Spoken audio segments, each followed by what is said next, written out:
Welcome back, and in this segment, we will be talking about the history of Al Azhar Mosque.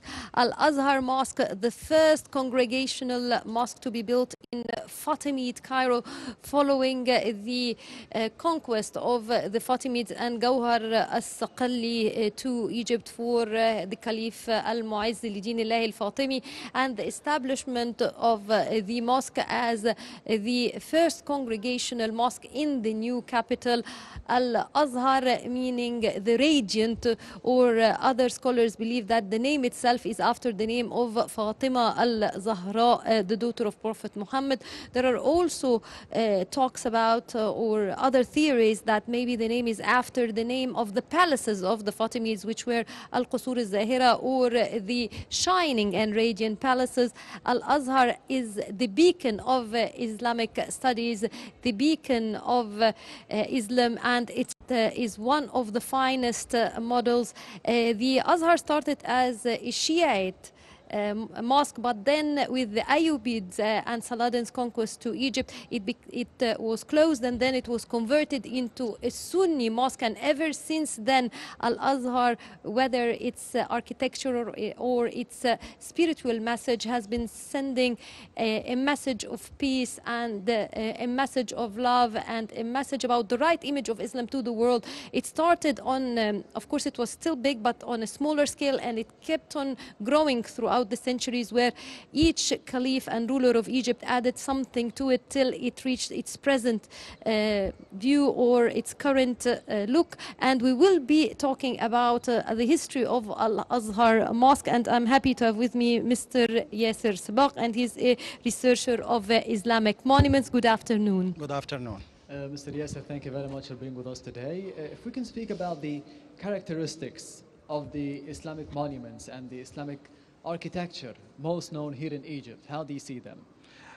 General, when we talk about the Islamic building in Cairo or in Egypt, we have different system, we have different designs, we have different construction where this date back to different times, different periods, where we have a lot of Islamic dynasties ruled Egypt. Each dynasty mostly had special design, but in general, when you look to a building or any Islamic monuments, you find a lot of elements, art, decoration from other times.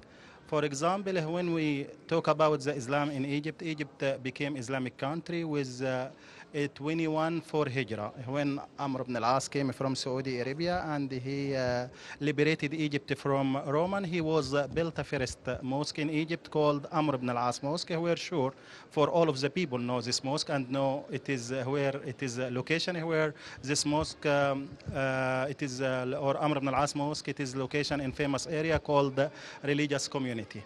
This mosque, when we look to its design, we can see it is design, a traditional design. What a traditional design mean? Mean open court in the middle, like the court where we are now in Al-Azhar Mosque. And the open court surrounded with four riwaq. What riwaq mean? Means a place where for the people to pray, where this have a ceiling, have a roof, not open. But when you look to this in Amr ibn al-As, this became a traditional design where we can see this in many mosques, like Amr ibn al-As only. When you look to another mosque where maybe you know this one called Ibn Toulon Mosque, you find this design also, open court, and you find also riwaq or surrounded with riwaq. And mostly we find riwaq or the biggest riwaq called riwaq al-Qibla.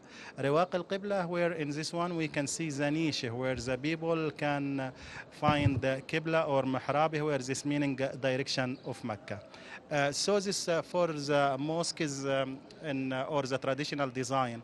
But we have also different or other designs for the mosques, like for example, when you look to Muhammad Ali Mosque in the Citadel, you find a different design. What's this design called? Called Ottoman design, where you find the prayer house, where this is special place where prayer house for the people where they pray with the domes, and we can see also semi-domes or half-domes and four domes in the four corners, and the open court, not in the middle like in here in Al-Azhar Mosque. No, we find this in back or in other side.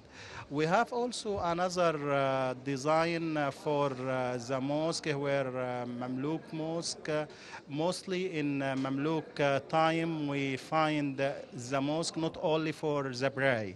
We have madrasa.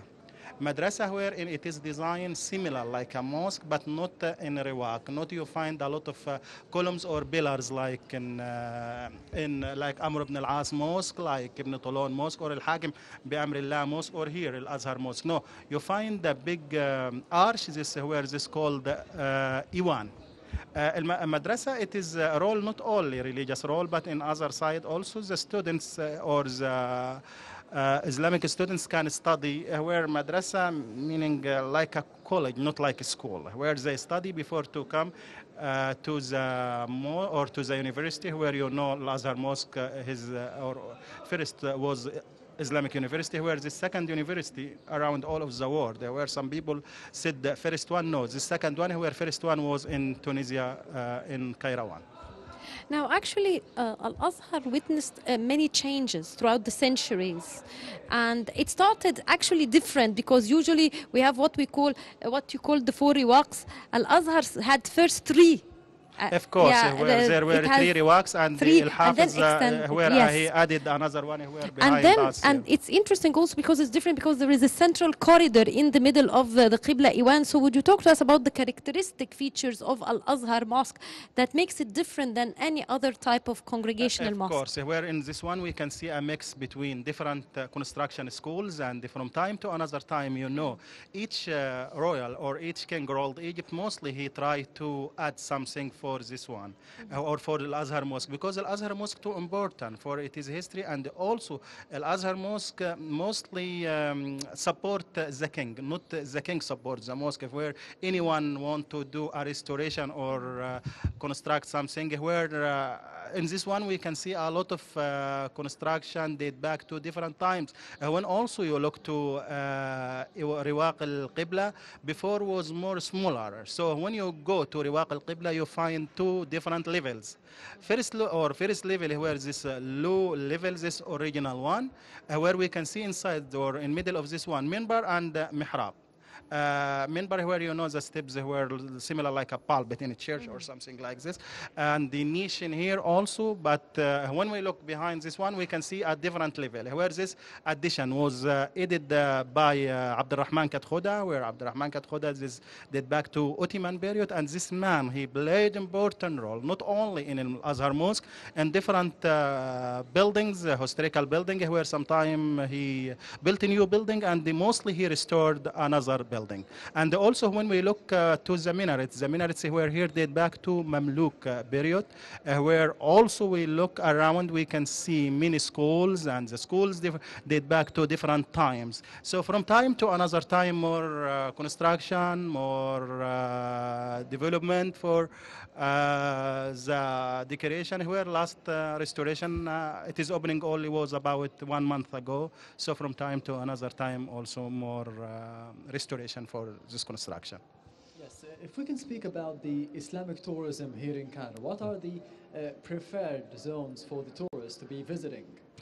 General for the Islamic tour in Cairo, when we talk about Ramadan or generally when we look to Islamic tour, I recommend for anyone to go to Coptic or to Islamic Old Cairo, where in Old Cairo you can see the first mosque was built in Egypt, Amr ibn al-As Mosque. So this is too important, especially in Ramadan, where a lot of people going to this one to pray Taraweeh.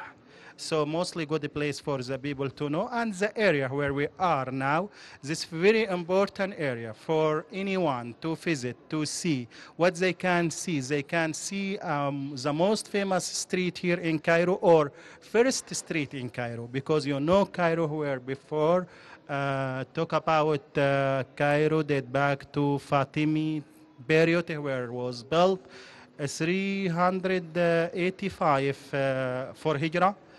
Before Cairo, there were many capitals like Fustat, where Amr ibn al-As mosque, this meaning a tent, and after that Al-Askar, where Al-Askar meaning camping, and after that Al-Qata'i built by Ibn Tulun, Al-Qata'i meaning different sectors, and the Cairo came to the north. When they built Cairo, or Jawhar al-Saqali built Cairo, he built a first street in Cairo called Al-Mu'izz Lidin Street. Al-Mu'izz Lidin Street now, I think this is the most famous one, not for the local people, for all of the Islamic world, and also for the tourists. So anyone from, or the local people, anyone want to do a religious trip with his family, not only religious trip, but at the same time also funny trip, he can come to this street where we can see here a lot of religious building, where not only Al-Azhar Mosque, and other side from Al-Azhar Street, we can see a famous mosque, Al-Hussein Mosque, also this too important for a Muslim.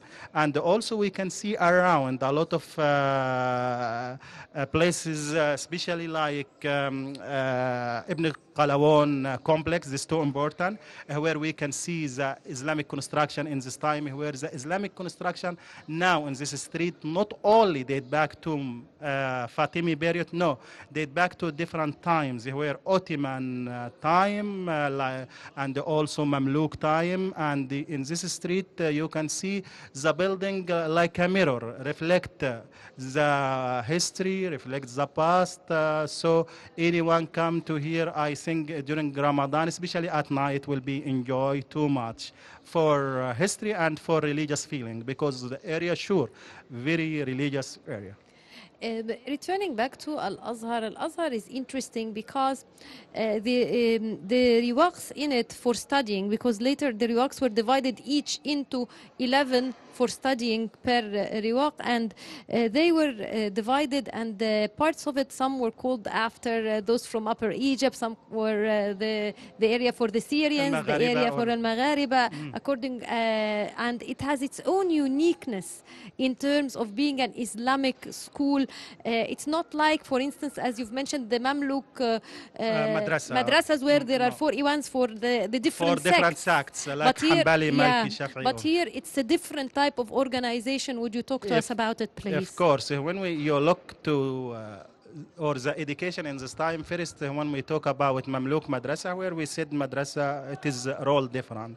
Where Madrasa is a degree before the university, but when we talk about Al-Azhar University or something like this.